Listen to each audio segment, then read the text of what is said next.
Shkon se personi i cili e ka zemrën e gjallë, cilit Allahu subhanahu wa taala i ka jep mirësi edhe ja ka mundsuar me arrit gradën e ilmul yaqin, gradën e dijes, bindjes, pohimit, besimit, bindjes në fjalëve të Allahut, bindjes në fjalët e pejgamberit sallallahu alaihi wasallam, sikur me kanë duke i pa vëllezër me sy. Çka vëllezër quhet basiratul qalb, çon largpamësia e zemrës, mon syt e zemrës.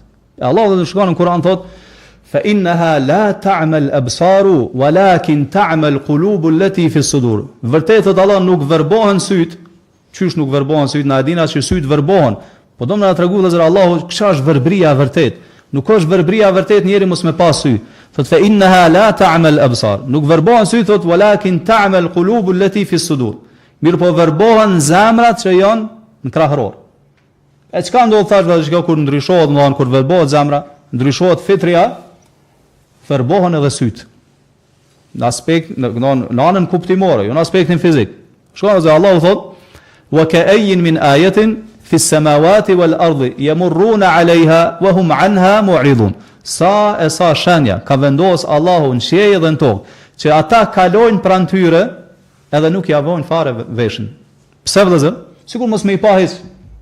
Sikur mos me i pa. E vrem vëllezër njeri çka ka don, ndoshta është akademik, ka dije të madhe në jetën e kësaj bote. Kur të vren don çka nuk beson Zot, nuk beson krijues. Beson të bëjnë gjana këtë tjera në gjana të kota. Çka se ju kanë verbu sytë e zemrës.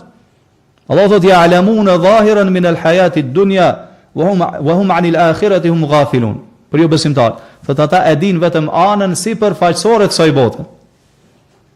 Shta na mahnitum për shembull me ku kanë arrit ata në çdo aspekt. Mirë po kjo po thot Allah çka është vetëm ana sipërfaqësore e jetës së kësaj bote. Thot wa hum 'anil akhirati hum ghafilun. Edhe ata janë krejtësisht pa vëmendshëm ndaj ahiretit kur kanë me dal para Allahu subhanahu wa taala. Pse do se ju kanë verbu sytë e zemrës? Andaj nuk shohin nga ajo që e kanë përpara. Allah thot lahum qulubun la yafqahuna biha. Ata kanë zemra, mirë po nuk kuptojnë me to. Wa lahum a'yunun la yubsiruna biha. Kanë sy mirë po me ta nuk shohin. Nuk shohin domthonë shikim real që me përfitu. Wa lahum adhanun la yasma'una biha. Kanë vesh mirë po me ta nuk dëgjojnë. Përfundimi i tyre shkon se Allahu tregon Kur'an thot kur ti çortojnë engjëjt në xhenem që thonë wa qalu law kunna na'qilu aw nasma'u ma kunna fi ashabi sa'id. Ata thonë law kunna nasma'u aw na'qil. Sigur dëgjonim me vëmendje, me dëgjim pranimit, edhe të logjikonim, nuk kishim e kanë mesin e banorëve zjarrit. Allahu ja ka vëllezër gjitha syt, vesh, zemrat, ka dërguar profetet e ka zbrit libra, mirë po nuk kanë përfitu kurrë prej tyre. Pse se ju kanë verbu vëllezër zemrat. E çka na si musliman me përfitu prej kësaj? Dikush më thon pse po përmend këto kur na nuk jena atill. Kjo vëllezër na tregon se sa është e rëndësishme ti si musliman me pastru zemrën tënde. Mos me lan ta defekte. Sekret kjo ndikojnë tani që ata sa po përfiton të prej librit Allahu subhanahu wa taala. Sa është e gjallëria e zemrës tënde. Sikur syza vëllezër, personi i cili bar syza edhe në kanë ton jolla, vazhdimisht duhet s'ka me nejt gati, s'ka me pastru që me shiku ma mirë. Kështu dhe duhet me pastru zemrën kohë mas kohë. Që me heju ma që ato perde, që ato pengesat, që ndërhyjnë mes teje edhe mes përfitimit Kur'anit edhe shikimit gjanave, ashtu si që janë në vërtet. Allah qysh pastrohet vëllezër zemra, kur të largosh prej gjunave, edhe angazhosh me punë të mira, me istighfar, me teube, me dhikr, me lexim Kur'anit, e kështu me radhë.